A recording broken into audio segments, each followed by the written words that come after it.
当战争来临时，这个搭建在地下2米深的庇护所，保准不会被轻易发现。里面不但可以容纳1人生活，外部更是与大自然融为一体。自从老李和二哈在荒野安了家，半夜就经常会有黑熊来串门。老李不得已打算启用秘密基地，在野外遇到不可抗拒的危险，就可以将自己深藏在其中。不过首先要进行改造一番，将里面的泥土进行掏空，然后把手臂粗的木棍截成所需大小，用来给顶部做防护。只见他一层黄土一层泥巴垒出个台面，这样就可以防止四周的泥土掉落。由于是地下庇护所，所以顶部需要良好的采光口。只见他用木棍一根根间隔着排列，每一根的距离都刚刚好，木棍两端用粘土进行固定。保险起见，他又在门口预留个抬头窗，这样就可以有足够的阳光射入。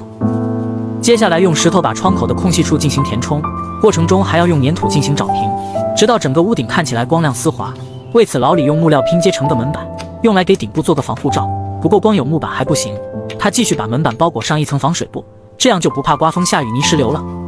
而后老李给窗口也安装个盖板，就这隐秘程度，保准一走一过没人能发现。现在从内部看，容纳1个人没有问题。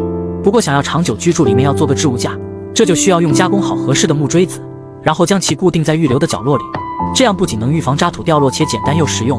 严谨的老李又给台面做个精装修，让其表面看起来更加平整丝滑。看得出来，老李对自己的作品很满意，当即决定给自己先安排一顿美餐。虽然庇护所看起来简陋了一些，但整体的隐蔽性特别好。高兴的二哈仿佛找到了自己的家。这还没有高兴多久，夜晚就下起来稀稀拉拉的小雨，老李只能回到帐篷里，给自己烧上一壶开水，泡上自己珍藏多年的红茶。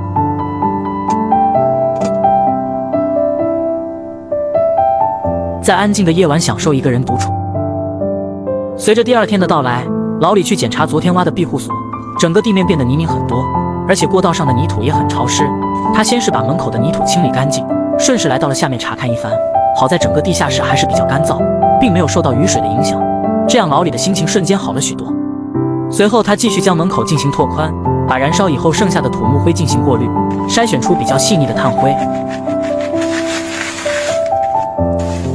这将是制作野生混凝土最好的材料。考虑到下雨比较潮湿，为了避免泥土湿滑带来的泥石流，他用这种结好的细木棍当做挡板，一根根整齐划一的排列在一起。顶部用一根木板将彼此连接，并用铁钉加以固定。保险起见，他又在一旁钉了几根细木棍，用线绳将其串联在一起。看着虽然简单粗暴一些，但确实能起到固定的效果。而后他打了一桶细软的沙土，再放上刚刚筛选好的土木灰，现在只需要喝上一口生命的源泉，就能激发出内在的潜质，成为野外最好的混凝土，其粘性已经到了无法描述的程度，用来加固四周再合适不过了。随即他打开上方的挡板，准备在内部掏出一个烟囱口。既然想要长久的居住下去，内部的灶台肯定是少不了。待得清理出合适的烟道口，他把多出来的泥土搬运出来，顺便打通与上方的连接口。接下来就到了正式的搭建环节。只见他一层泥巴一层黄土的向上垒起，看这个工整的程度就知道老李也是个讲究人。为了让烟囱与底部密封性更好，他还特意先做了个模具，然后将其作用在烟道口内。此时只需要安排上一根合适的管道，就能让各部门衔接得更加丝滑，完成好内部的构造。